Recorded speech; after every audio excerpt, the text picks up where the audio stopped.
You have something special. You have greatness within you. Hello, my name is Les Brown, and we interview authors and speakers and life coaches and individuals who are making a difference, who are making a mark. And I'm very honored to talk to a young man today. He's an author, he's a speaker, he's a trainer, and he's a great son. My son, JohnLeslie. JohnLeslie, how are you? I am great and grateful. You look like I looked many years ago. And I hope I look like you many years from now. Thank you. All right. I think you're going to look like this at 70. I want to talk to you about fathers and sons, because many sons have problems with their fathers, and many fathers have problems with their sons. Mm-hmm. So let's look at our relationship. What do you think, as we look at ourselves and look into the future, what are the things that sons can do to build better relationships with their fathers, and things that we can do as fathers to build better relationships with our sons, in terms of getting through to you our ideas, the things that we want you to learn from us, and also the mistakes that we don't want you to make, that we made, that you are just hungry to do. Yeah. Okay, tell me. Tell him, Daddy. Well, I'm honored to sit here because I just became a dad. I just became a new father. And my relationship with you never meant as much to me as it did when I was changing those diapers, when I watched my son Honor crawl, when I read to him. And in those moments that I never thought I would have, I started to understand the love that I had in my life and how blessed I was to have a father like you. And so the number one step for young people to be able to get those messages that the fathers and parents, because some mothers are fathers too, be coachable. Be coachable. I can't believe you're saying these words. I know you can't believe that you're saying this word. You're saying this word. But listen, one of the greatest coaches of all time, Yes. UCLA coach, John Wooden, Yes. he has a quote that says, "Discipline yourself and others won't have to." Wow, I like that. Discipline yourself, And others won't have to. won't have to. However, when you're young, when you've never paid a bill, when you've never gotten any, when you don't know what debt is, it's difficult to see the picture when you're in the frame. So you have to be coachable. Be open to listen to people that have been on this planet long before you ever arrived. And I know for me, the hardest thing, the one thing that I tried to do the most was to prove to you that I could do it on my own. And that's a mistake that a lot of kids make. They lose the coaches in their own household because they try to be cool to people that they won't know many years from now. Well, I had my moments of being temporarily insane too. Okay, as your grandmother would have told you, all right? And it is true that when you're young, you make a lot of mistakes, and you look back and ask, what state of mind was I in when I did that? Mm-hmm. And so, but when I saw you holding my grandson, Anna, and you were talking about what it meant to be a father, and I saw the tears of joy and gratitude that you felt as you held him, I knew then that a new JohnLeslie was emerging. I mean, you used to have your locks; they were all the way down your back, and you decided to cut your locks off. Why? You know, I was shocked. I couldn't believe it. I said, "This has got to be an optical illusion." I would love to. I don't want to waste any time talking about hair, okay? Because it's not just enough to appreciate having a son. I started to appreciate being a son. Why you were sharing the things that you were sharing with me. Why you were saying, hold on, just trust me on this. Develop your communication skills, son. Trust me on this. Go into seminars and workshops where you could start to develop a larger vision of yourself. I said, my vision is large. I already got it. Yeah. But when I had to make it on my own, I listened to your tapes. And that's how I paid my bills. Yeah. I had to go back to the basics. And I have to say this on camera. Yes, hands down, someone asked me who's the best speaker in the world while I was in the training with some of the top best speakers. And I said, it's quite simple. His name is Les Brown. There's no comparison. But I'm here to say this, that everyone knows that Les Brown is a great speaker, but he's an even better father. You find me someone who has poured into his kids and to help to create, which I think is one of the responsibilities of new fathers, find a way to create generational wealth.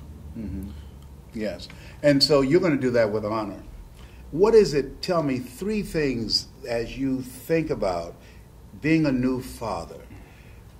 3 major changes that has come about as a result in you. Because I saw dramatic change. I call your brothers and sisters, say, y'all won't believe this, but JohnLeslie's been born again. And I want to know, what are those 3 things as you look at yourself that has come about? Well, recently I went into the studio and I had to do a new series. I'm experiencing some new things, and I went in there and I did a series called Claim Your Destiny. And here's the first thing. If you don't claim your destiny won't claim you. Mm. And there are a lot of people who have to make the decision, especially new fathers, will I show up for my child? Yes. And let me tell you something. Show up. There's a quote that says 90% of success is showing up.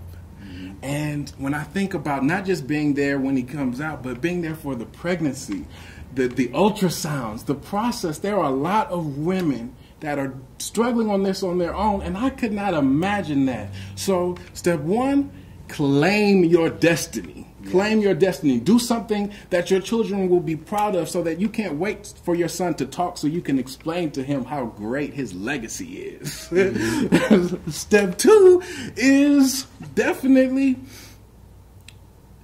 there's a quote that says, change might not be fatal, but failure to change will be. Mm-hmm. Yes. Okay. Sometimes you got to reinvent yourself. Yes. If you want to see new results.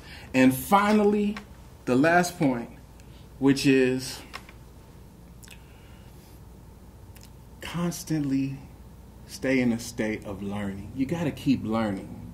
There's no handbook to be a good father or dad, but you have to do research. You can't assume that you have all of the answers. Right, it's true. What is the biggest challenge that you've had to overcome in becoming the mature young man and great father that you are now? What's the biggest thing that you find within yourself that you had to overcome? The biggest challenge that I've had to overcome is working on myself. Let me give you an example. When you grow up in a household with the top motivational speaker in the world, people think you're always motivated. Right. That you just get up in the morning spelling out quotes. But no, it doesn't work like that. And as you know, at the age of 14, I started generating $2,500 an hour. Mm-hmm. And that's not just because I was your son. That's because I was behind the scene reading the same things that you were reading that was causing you to generate $25,000 an hour. So when I stepped on that stage, I felt like I deserved it. And there's this book called The Breakthrough Principle, and it talks about once you reach a breakthrough, you get to a point where there's a new normal state. So regardless of where you are, they say the largest room in the world is the room for improvement. You got to keep working on your mind daily. If you don't have Choosing Your Future by Les Brown, you should get that. I like that CD more than I do my own dad. That raised me. It's just so powerful. When I would get in trouble and I needed to get out of the trouble, I had to turn it on to listen to it. Nowadays, it's not, you can't say, oh, I don't have the time to read. They have audio books. Well, oh, I don't have time to stay focused, to pour on myself. Well, who are you following on Twitter? I could tell based off of who you're following on Twitter how serious you are about working on your mind. So the hardest thing is, hey, not thinking that you've arrived and constantly getting up every day and working on your mind. And I started Honor. Honor has got your tapes memorized and he can't talk. Okay. I'm glad to hear that. We programming him early on. Yes. Okay, now, what was your reaction? And did you think I had lost my mind when you had poor grades and I took the door off the hinges and your computer and said, every time I come past this door, you better be studying. And then, for those that know my dad, he's got a sense of humor. So he would come to my room and fake knock. Like, oh, no need to knock, young man. Very good. I can see that you're reading. And I'll tell you this. I didn't think you were crazy. I thought you were cruel. Hey, thank you very much. You know why? Why? Because you had higher standards for me.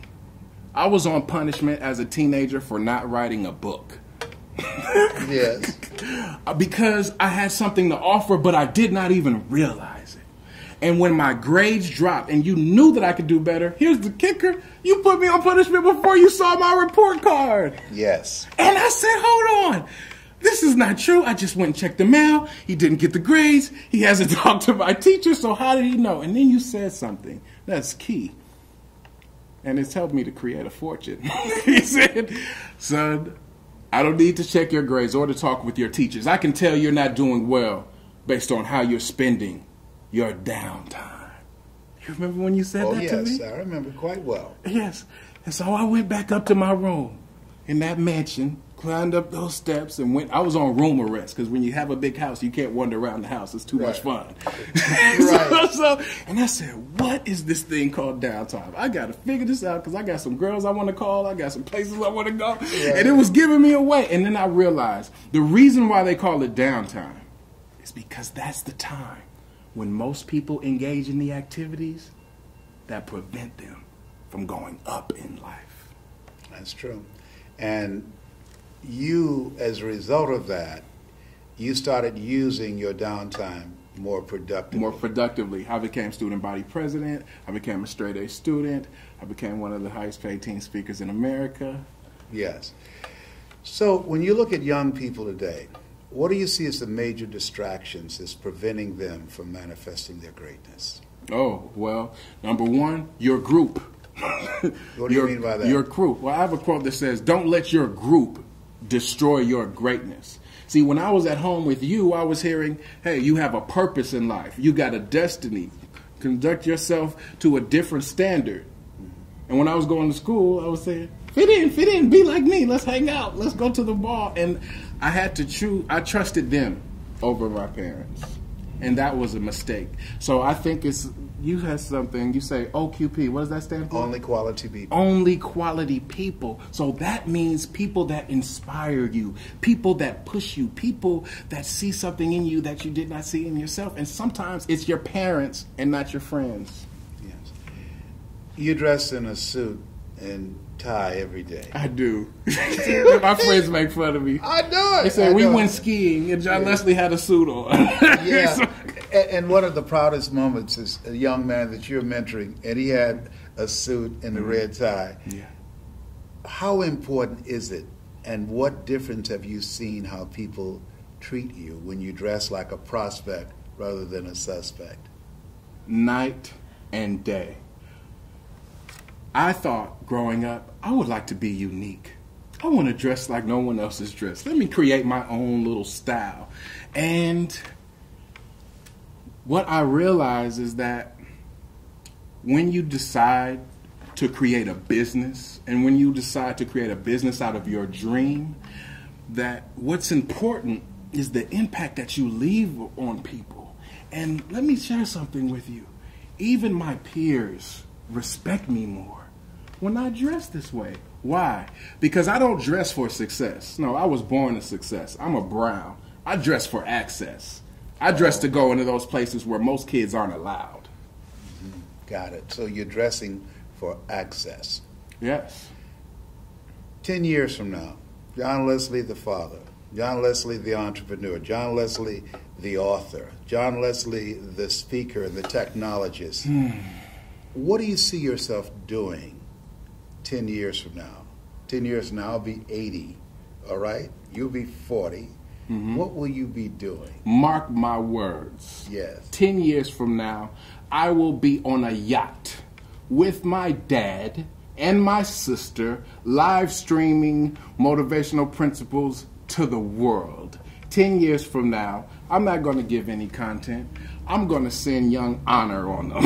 Okay? 10 years from now, I'm a full-time manager for Honor Phoenix Brown. You mark my words. Whoever's watching but you got to be Honor and And Eric 3, my great grandson. Yes. Well, I'm going to take care of what I can control. That's on you. If you want to bring him, they could go head to head. But for me right now, I will be on a yacht with you, my dad, at 80, still looking like my brother. Yes. And my sister. You know I love you. I know I love you too, man. And I will be with my sister. And because of technology, we will allow people we'll share right there from a yacht, Daddy. Yes, I love that. I'm there. You know, you're there? And we have some cocoa butter and everything. But I need us to walk. Yeah. I need us to remain healthy. I'm going to do the things I need to do. This is what we did not talk about. What? I watched you. Can I interview you, please? Yes, sir. Let me ask you this. Yes. You've been in a lot of fights. But what did you do to kick cancers behind?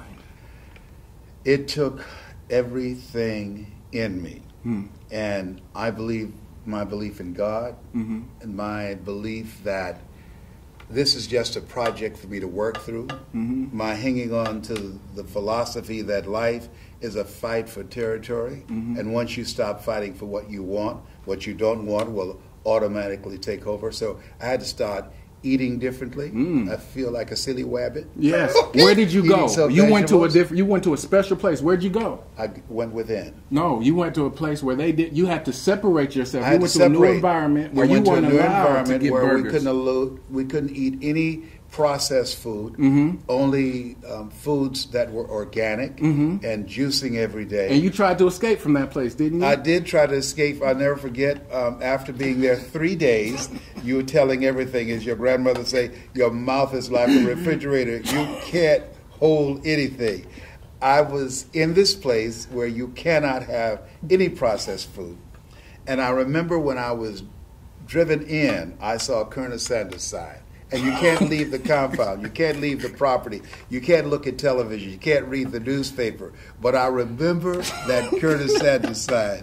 So I sneaked out. I climbed over a fence, and I saw it in the distance. And I started, as you know, trotting toward it. And as I got closer to Colonel Sanders, I could hear a voice that said, "Dr. King died for us because he had a dream of a better future.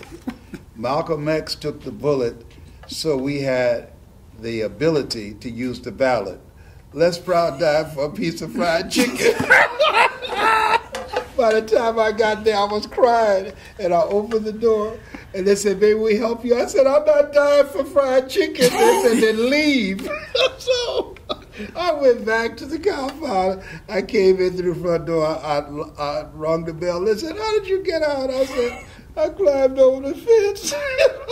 So it was challenging, but I didn't eat it. But you did not eat it. Now let me tell you this: you weren't there when I was in the house and I got the call, and you told me, "JohnLeslie, the doctors just said I have cancer." Right. I don't even say the word. Yes. Because my daddy kicked us behind. It doesn't have a place in my body or my life.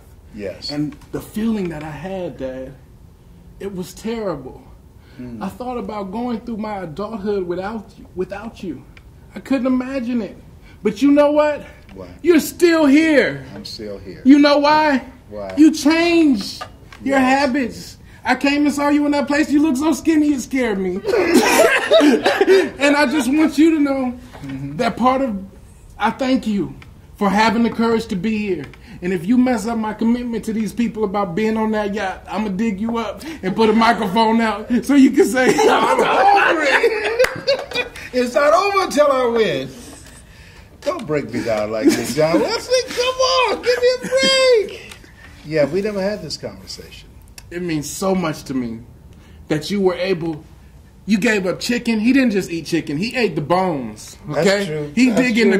Give me your bones, son. Give me your bones, Daddy. He liked chitlins. He liked all of that stuff. Yeah, I call it ruffled steak.